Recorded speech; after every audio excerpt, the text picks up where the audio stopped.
سرزمین چین کے شمالی حصے میں گوبی منگولیا کا عظیم ریگستان واقع ہے۔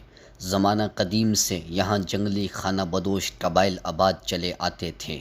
ان خانہ بدوشوں کی گزر اوقات شکار اور غلہ بانی پر تھی۔ پانی اور سبزہ نظر آتا، یہ قبائل وہیں ڈیرا ڈال دیتے۔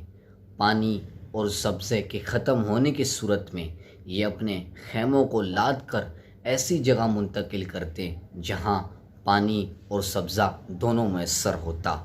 قبیلے کے فرد اپنی حفاظت کے لیے ایک ایسے شخص کو سردار منتخب کرتے جو بہادر اور چالاک ہوتا۔ پانی اور سبزے کے لیے یہ قبائل آپس میں کشت و خون کرتے رہتے تھے۔ ان جنگلی قبائل میں سے ایک بڑا قبیلہ مغل کہلاتا تھا۔ جھیل بیکال کے آس پاس کی چراگاہیں ان کے قبضے میں چلی آ رہی تھی۔ یہ سرسبز علاقہ اس جھیل سے لے کر منچوریا کے سرحدی پہاڑوں تک پھیلا ہوا تھا۔ اس میں دو ندیاں بھی بہتی تھیں۔ صنوبر کے درخت قطار در قطار نظر آتے تھے۔ بے حد وسیع و عریض صحرائے گوبی کے شمال میں یہ حصہ ان قبائل کے لیے گویا جنت تھا۔ یہاں قابض ہونے کے لیے مختلف قبائل حملہ آور ہوتے رہتے مگر کامیاب نہ ہوتے، اس لیے کہ مغل قبیلہ جو کہ شمال گوبی کا سردار تھا ہر جارحیت سے نپٹنا جانتا تھا۔ 1154 کو مغل قبیلے کے سردار یسوکا بہادر کے ہاں ایک بچے کی پیدائش ہوئی۔ اس بچے کا نام تموجین رکھا گیا۔ ابھی تموجین صرف 13 ہی برس کا تھا کہ دشمن کے ہاتھوں اس کا والد مارا گیا۔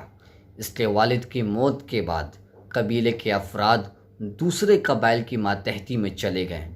اس طرح قبیلے میں صرف اس کے والدین یعنی کہ ماں، بھائی اور چند جانثار ساتھی ہی رہ گئے تھے۔ اسی دوران ایک دشمن قبیلے نے تموجین کے قبیلے پر حملہ کر دیا۔ قبیلہ تباہ کر دیا گیا اور تموجین کو گرفتار کر دیا گیا۔ لیکن قسمت میں کچھ اور لکھا تھا۔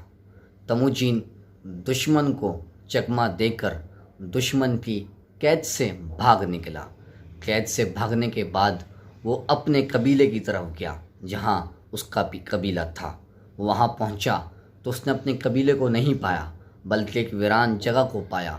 اس نے اپنی والدین، ماں، بھائی اور چند جانثار ساتھیوں کو لے کر پہاڑوں اور جنگلوں میں چھپتا رہا۔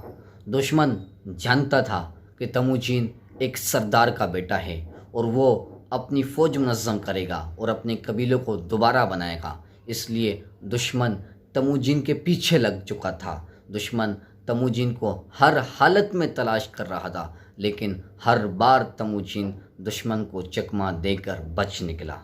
اب وہ افراد جو تموجین کے قبیلے سے تعلق رکھتے تھے لیکن والد کی موت کے بعد دوسرے قبیلوں کی ماتحتی میں چلے گئے، آہستہ آہستہ تموجین کے پرچم تلے آنے لگے۔ یوں کرتے کرتے تموجین کا قبیلہ بڑھنے لگا اور اس کے جانثاروں کی تعداد 6000 تک چلی گئی۔ ابھی تک تموجین در بدر پھر رہا تھا۔ اس کو ابھی تک مستقل کوئی ٹھکانہ نہیں ملا۔ ایک ایسے ہی سفر کے دوران قدیم دشمن تایجود قبیلے نے ترغا تائی نامی شخص کی قیادت میں ان کا راستہ روک لیا۔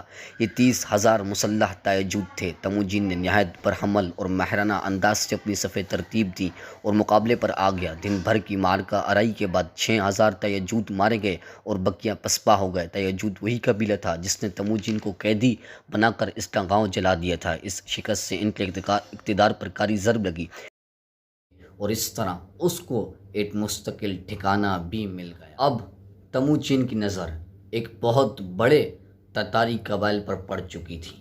یہ قبیلہ تعداد میں بہت بڑا تھا۔ اس پر حملہ کرنا تموجین کے لیے کوئی آسان کام نہیں تھا، اس لیے اس نے قراقرم کے سردار تغرل اونگ خان سے مدد مانگی۔ تغرل اونگ خان تموجین سے پہلے اس کے والد یسوکا بہادر کا بھی دوست رہ چکا تھا۔ اس نے اس کے والد کے ساتھ بھی دوستانہ تعلق قائم رکھے ہوئے تھے، اس لیے اس نے تموجین کی مدد کے لیے کچھ فوج روانہ کر دی۔ تموجین نے اس فوج کے ساتھ تتاری قبیلے پر حملہ کر دیا۔ اس جنگ میں تتاریوں کو شکست ہوئی اور تموجین کو ایک عظیم فتح حاصل ہوئی۔ اب تموجین کے غرور اور تکبر میں اضافہ ہو گیا۔ اس نے سرداروں والا لباس ڈھانپ لیا۔ اب اس کی لالچ اور حرص میں بھی اضافہ ہوتا چلا گیا۔ اس کی نظریں اپنے ہی دوست یعنی تغرل اونگ خان پر پڑ چکی تھیں۔ 1206 میں اس نے تغرل اونگ خان کے قبیلے پر حملہ کر دیا۔ یہ قبیلہ باقی قبائل کی نسبت سے بڑا تھا اور یہ قبیلہ تہذیب اور تمدن دونوں ہی چیزیں رکھتا تھا۔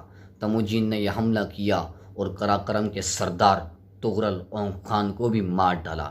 اس شکست کے بعد یعنی پورا منگولیا تموجین کے قبضے میں چلا گیا۔ اب تموجین نے قراقرم کو اپنا مسکن ٹھہرایا۔ چین کی 6000 سالہ سلطنت کو کس نے اور کیوں ختم کیا؟ خوارزم شاہ نے معاہدہ کیوں توڑا اور پہلی جنگ میں خوارزم شاہ بدظن کیوں ہوا؟ یہ سب کچھ ہم آپ کو بتائیں گے، لیکن ہسٹری آف خوارزم امپائر کی سیریز 2 کی ایپیسوڈ 3 میں